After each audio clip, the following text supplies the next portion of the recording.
Studio 31.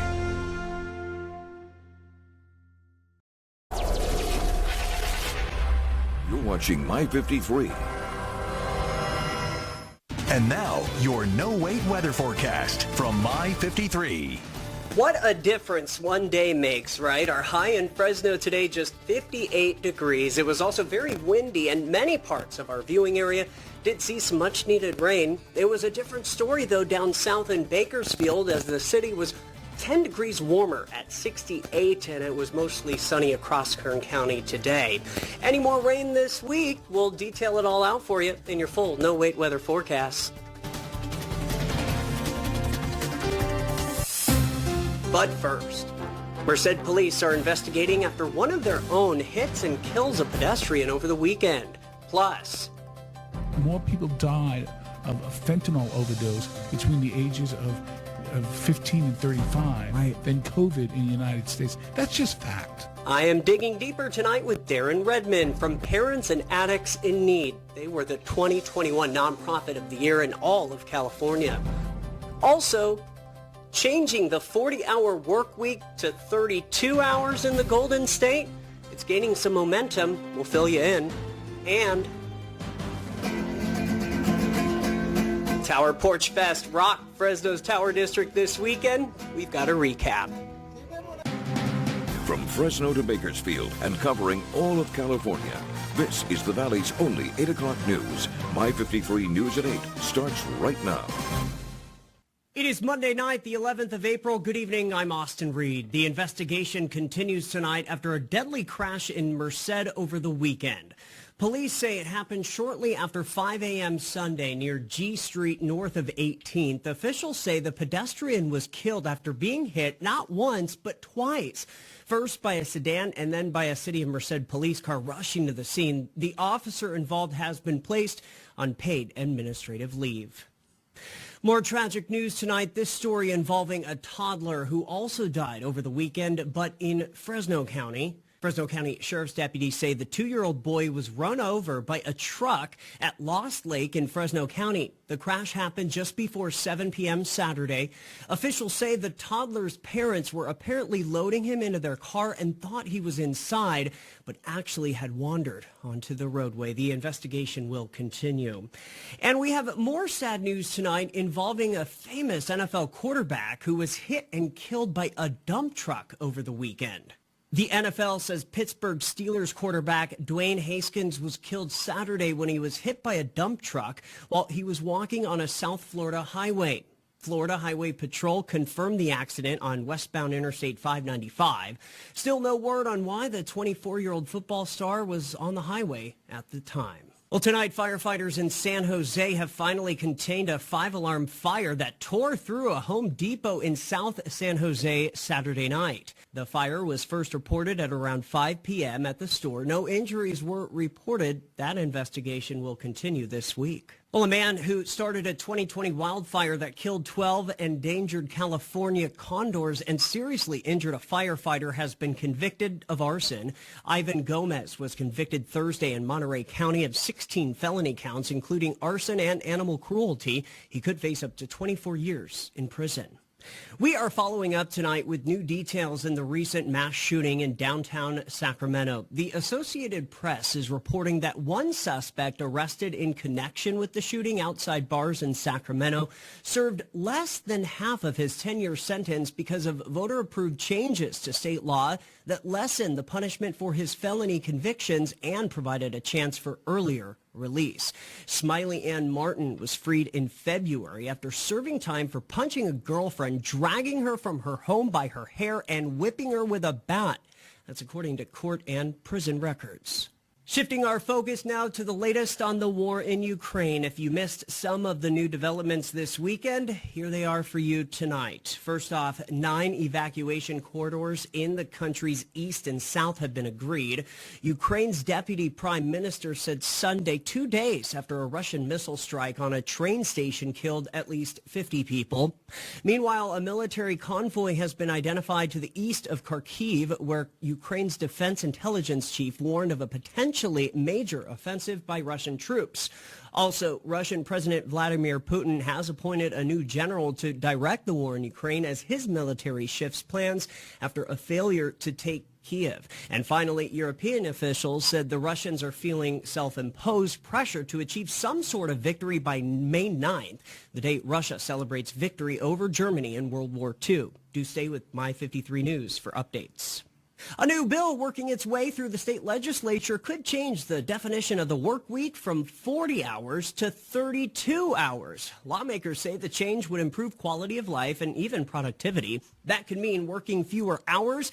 And while the bill has just been introduced to the legislature, it is gaining some traction. According to Bill 2932, if an employee works 40 hours, they need to be compensated for that extra 8 hours by receiving at least time and a half.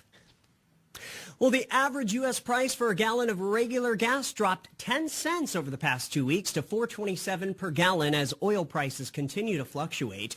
AAA says the price at the pump was $1.32 above what it was 1 year ago. Nationwide, the highest average for gas in L.A., big surprise there, $5.85 per gallon. Lowest average was in Tulsa, Oklahoma at $3.52 per gallon. New tonight from GV Wire, nurses caring for students and their families in rural parts of Fresno County can now spend less time checking on whether vaccine freezers are still working and more time providing health care. That is because the Fresno County Superintendent of Schools Health Services Department has moved into a new space on Clovis Avenue just north of Highway 180. The space includes offices for nurses and other staffers, a clinic, new freezers, and huge bays to store the department's 2 bus-sized mobile clinics. The city of Fresno is aware of a software issue that may have led visitors who parked at city meters after 6 p.m. on Thursday, April 7th, to receive parking tickets in error. The city tells My 53 News that they apologize for any inconvenience this may have caused visitors who were downtown Fresno on Thursday. Downtown meters and all parking garages were in operation this weekend to support major events, including the continuing run of Hamilton at Soroyan Theater and the return of Grizzlies baseball at Chuck Chansey Park. Now, here's the thing. If you believe you received a ticket in error, make sure you call the number on your screen, 621-PARK. That's 621-7275. Also tonight, the City of Fresno Airports Department has partnered with Beautify Fresno over the weekend, this past weekend, for a neighborhood cleanup right around Fresno's Chandler Executive Airport. Over 80 volunteers removed trash from streets and lots along Kearney Boulevard's Frontage Road and surrounding neighborhoods. We're covering Kern County now. If you're interested in volunteering with the Bakersfield Police Department, listen up. BPD is now in search of dedicated individuals who are interested in volunteering and giving back to the community. You can help with downtown and park patrols, DUI checkpoints, plus offer support with search and rescue efforts. You must be at least 18 years old. You have until May the 31st to apply. Good luck. Meanwhile, this week will mark changes for the Kern County Sheriff's Office Records Building B, along with the licensing unit. Starting tomorrow, Tuesday, both offices will have modified hours of operation, and this will last until further notice. Those times are on your screen. Quick look at entertainment. The finalists for the 2022 Billboard Music Awards have been announced. The Music Awards honors the year's most successful artists in 62 categories across all genres of music. The Weeknd leads as a finalist in 17 categories, the most of any artist this year. The leading female finalist, Doja Cat, with 14 categories, including Top Artist, Top Female Artist, and Top 100 Artists. The awards happens on Sunday, May 15th. Coming up next, we're going to take you to Tower Porch Fest. It was a blast this weekend in Fresno's Tower District. We've got a recap. Plus, I captured this video earlier today near Community Medical Center in downtown Fresno. We saw a little bit of rain. Will we see any more this week? Your full no-wait weather forecast in 2 minutes.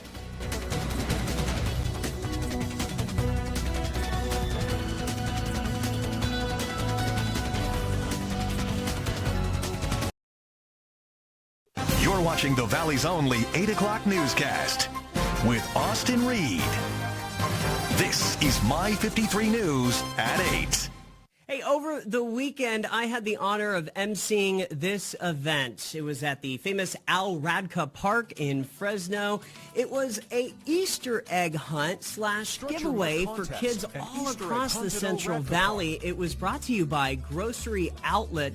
That's over on Peach and Belmont in Fresno. My daughters came out. They got their faces painted. You could see that right there. It was a blast.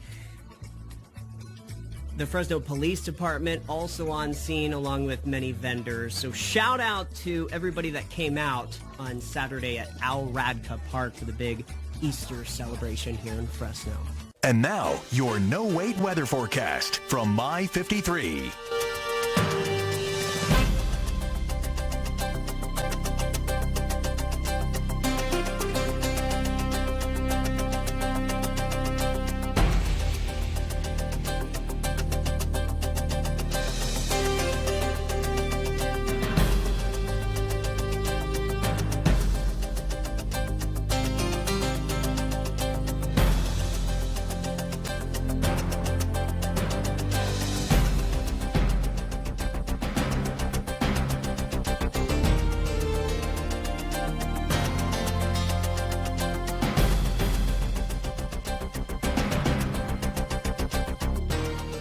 Coming up next, I go one-on-one with Darren Redmond. He is with PAIN, Parents and Addicts in Need. You know, they were the 2021 Nonprofit of the Year in all of California.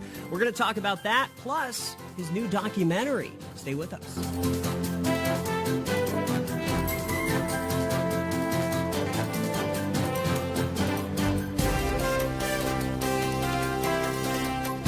Doing today. Bob's Burgers.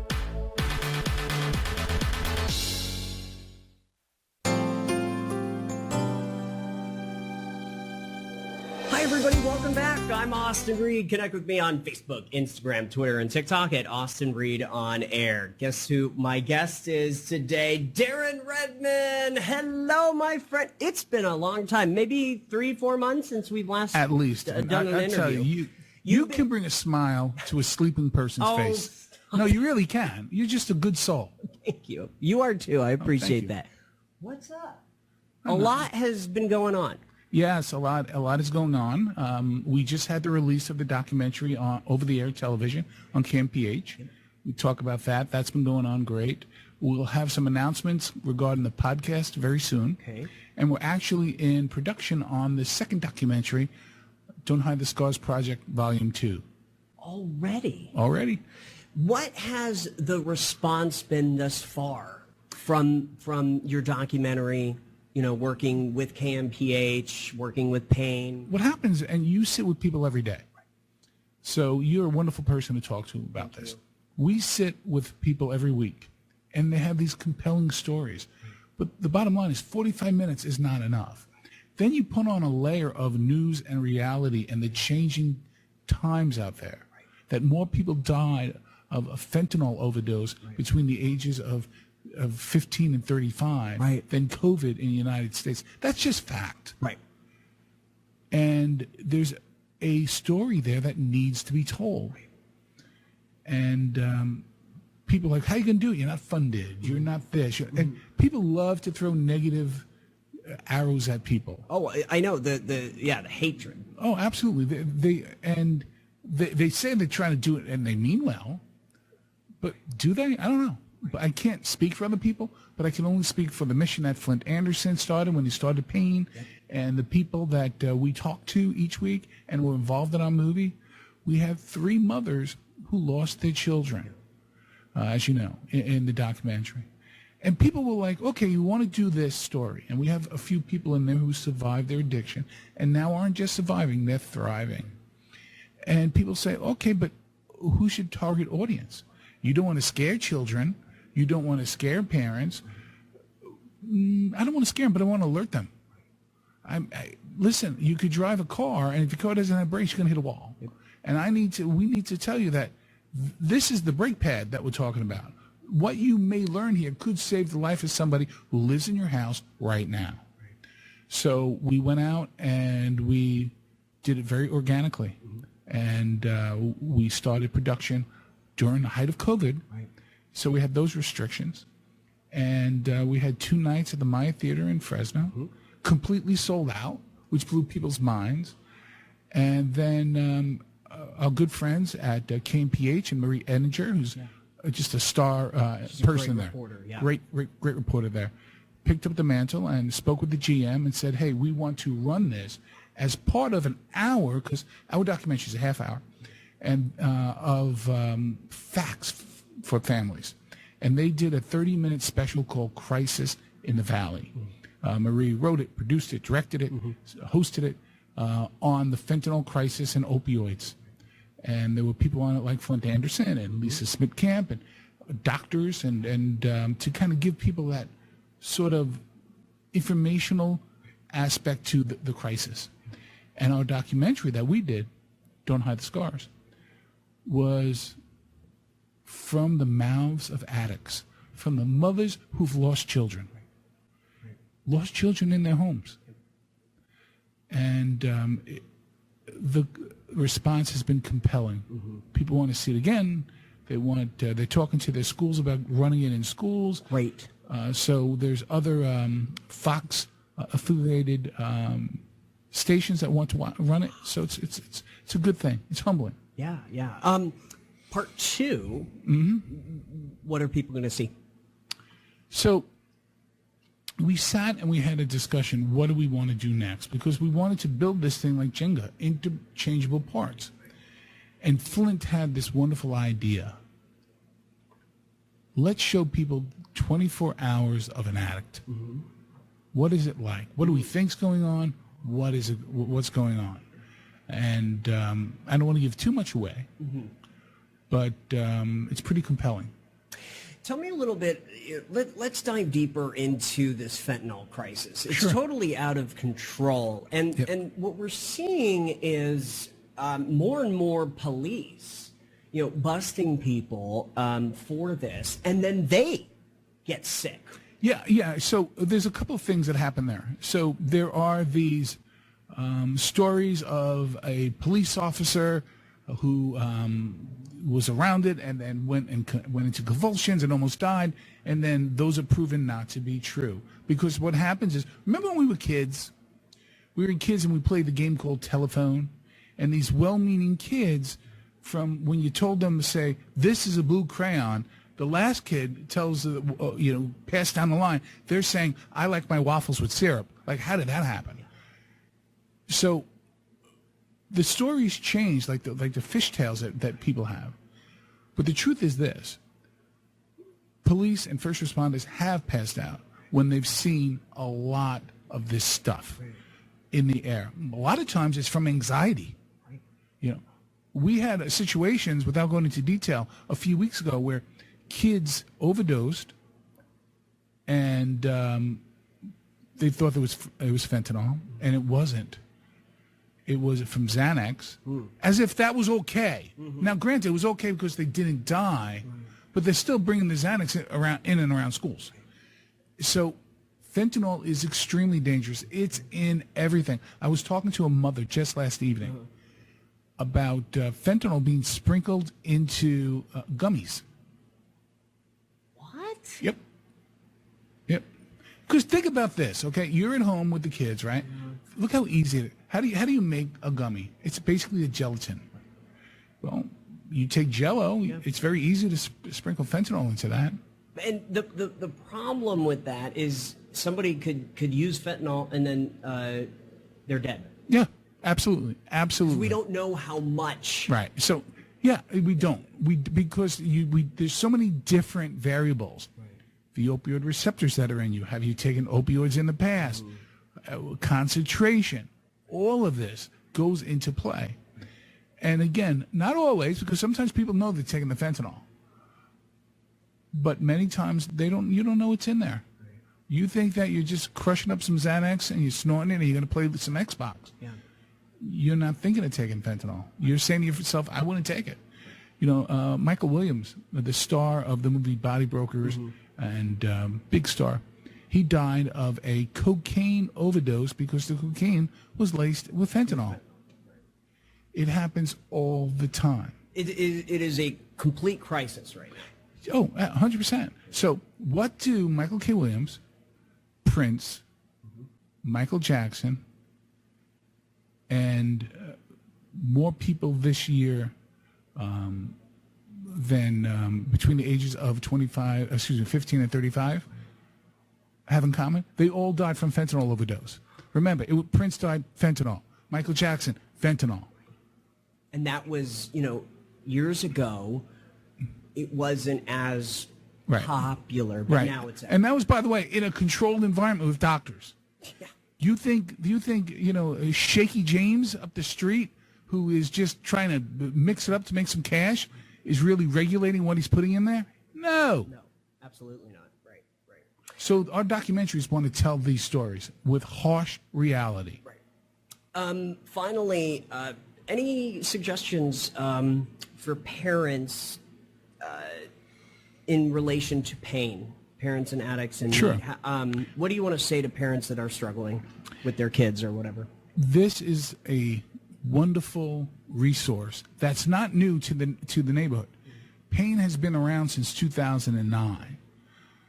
Every Wednesday night, there's a free, and what I mean by free, it's not one of these, well, it's free to show up, and then they twist your arm to make a donation. No, we're talking about free. Walk in, and it is a parent and family group. So if you have questions, you have family members that might be involved with substance issues, relatives, neighbors up the street, significant others, person you're in a relation with, you go and you talk. Now, here's the best part. And Flint brought this up beautifully the other day when I was talking to him privately. Unlike some other situations where basically you hold a stick and only you can talk and nobody can respond, no, this is true interaction. There's other people there who've lived through it or know others that went through it, and they're able to give that true, innate advice. Right. So you have that. You have Narcan trainings that we have, there. You have the ability to find a good rehabilitation place if you need it. Sober living. The list goes on and on. Good to see you. Thank you again. Continue doing the thing.